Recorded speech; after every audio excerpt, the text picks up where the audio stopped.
সম্মানিত দর্শক মণ্ডলী, আসসালামু আলাইকুম। আশা করি আপনারা সবাই ভালো আছেন। আজকে আমি আপনাদেরকে দেখাবো দেশি মুরগির, যেহেতু এখন বৃষ্টির প্রবণতা দেখা দিচ্ছে, তো সেক্ষেত্রে বৃষ্টির জন্য কিন্তু অবশ্যই বৃষ্টির ভিজলে পরে কিন্তু দেশি মুরগির ঠান্ডা লাগবে। আর এই ঠান্ডা রোগের জন্য আমি কি ওষুধ দিয়েছি সেটা আমি আপনাদের সঙ্গে শেয়ার করব। তো শুরুতেই বলবো, যদি আপনি আমাদের চ্যানেলে নতুন হয়ে থাকেন তাহলে অবশ্যই আমাদের চ্যানেলটা সাবস্ক্রাইব করবেন, আর যারা সাবস্ক্রাইব করেছেন তাদেরকে অসংখ্য ধন্যবাদ। সম্মানিত দর্শক মণ্ডলী, দেখুন আমার কিছু ছোট ছোট বাচ্চা এবং বড় বড় কিছু মুরগির বাচ্চাও আছে। তা আমি কি ওষুধটা দিয়েছি সেটা আমি আপনাদের সঙ্গে শেয়ার করব। অবশ্যই ভিডিওটা না টেনে শেষ পর্যন্ত দেখবেন। তে শুরুতেই আমি যেটা বলবো, অবশ্যই আপনারা ভিডিওটা না টেনে শেষ পর্যন্ত দেখবেন, তার কারণ আমি কিছু ওষুধ দেখাবো যেটা অবশ্যই আপনার মুরগিকে যদি খাওয়ান, আপনার মুরগির ঝিমানো এবং ঠান্ডাজনিত সমস্যার কারণে মুরগির যে শ্বাস শব্দ হয় সেটা থেকে আপনারা মুরগিটাকে কিভাবে সুস্থ করবেন সেই ওষুধটা আমি আপনাদেরকে দেখাবো। তার আগে আমি বলবো যে আপনার মুরগির কিন্তু এই আষাঢ় মাস, যেহেতু এখন আষাঢ় মাস, এই আষাঢ় মাসের যেটা বড় সমস্যা সেটা হচ্ছে সকালে বিকেলে যে কোনো সময় কিন্তু বৃষ্টি দেখা দেয়। তো এই বৃষ্টিতে কিন্তু ভিজলেই কিন্তু মুরগির ঠান্ডা সমস্যাটা হয়। সেক্ষেত্রে আপনাকে যেহেতু মুরগির একটু পুষ্টিকর খাবার দেওয়া লাগবে, আর যেহেতু মুরগির যদি ঠান্ডাজনিত সমস্যা হয়ে থাকে সেক্ষেত্রে কিন্তু অবশ্যই আপনার মুরগির কিন্তু খাবার খাওয়াটা রুচিটা কমে যাবে।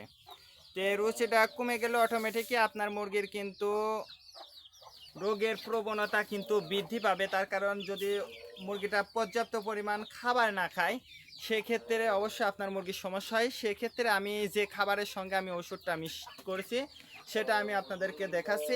এই যে মগের মধ্যে আমি ওষুধটা গোলাইছি, এবং এই গোলানো ওষুধটাই কিন্তু আমি এই খাবার, ব্রয়লার মুরগির খাবার, যেহেতু ব্রয়লার মুরগির খাবারে কিন্তু পুষ্টিকর, অনেক পুষ্টিকর এবং গুণগত মানসম্মত মেডিসিন দেওয়া থাকে। এই জন্য অবশ্যই আপনারা ব্রয়লার মুরগির ফিডটা দিবেন, এবং ব্রয়লার মুরগির ফিডের সঙ্গে কিন্তু আপনারা ওষুধটা কিন্তু মিক্সড করে দেবেন। কখন ওষুধটা দেবেন, আপনারা যদি আপনার মুরগির যদি বেশি সমস্যা হয়ে থাকে বা বেশি ঠান্ডাজনিত সমস্যা হয় তাহলে কিন্তু আপনারা দুই বেলায় এই ওষুধটা দেবেন। সেটা হচ্ছে রাতে এবং সকালবেলায় এই ওষুধটা দিবেন, এবং এই ওষুধটার সঙ্গে কিন্তু এই ব্রয়লার মুরগির ফিডটা দিবেন। তাহলে কিন্তু এই মুরগিটা খাবে ভালো এবং মুরগিটা কিন্তু সুস্থ থাকবে। শুধু এই বয়সে মুরগিকেই নাই এই ওষুধটা কিন্তু আপনারা বাচ্চা মুরগিকেও কিন্তু খাওয়াইতে পারেন। আমার বাচ্চা মুরগি এই যে এই সাইডে আছে, দেখুন আমার জিরো বাচ্চা, যেটা বলে ছোট বাচ্চা। যে আমি কিন্তু এই বাচ্চাকেও কিন্তু আমি এই ওষুধটাই খাওয়াবো। দেখুন এটা কিন্তু আমার ছোট ছোট বাচ্চা। তে আপনারা যাদের ছোট খামার আছে আর কি, যাদের ছোট ছোট খামার করতে চাচ্ছেন, অবশ্যই এইভাবে আপনারা যদি মুরগিটা পালন করতে পারেন, যেমন আপনার সকল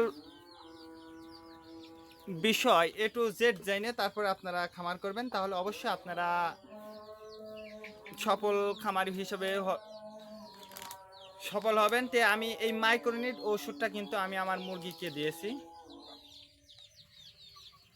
যেহেতু ঠান্ডাজনিত সমস্যা এবং যে কোনো ঠান্ডা বেশি যদি লেগে থাকে অবশ্যই আপনারা এই মাইক্রোনিট ওষুধটা দেবেন। আর যদি আপনার মুরগি গ্যার গ্যার শব্দ করে তাহলে আপনারা সেক্ষেত্রে আপনারা বঙ্গভেট ওষুধটা কিন্তু আপনার মুরগিকে দিতে পারেন। আজকে এ পর্যন্ত, ভালো থাকবেন। অবশ্যই ভিডিওটাকে একটা লাইক করে দেবেন। আজকে এ পর্যন্ত, আল্লাহ হাফেজ।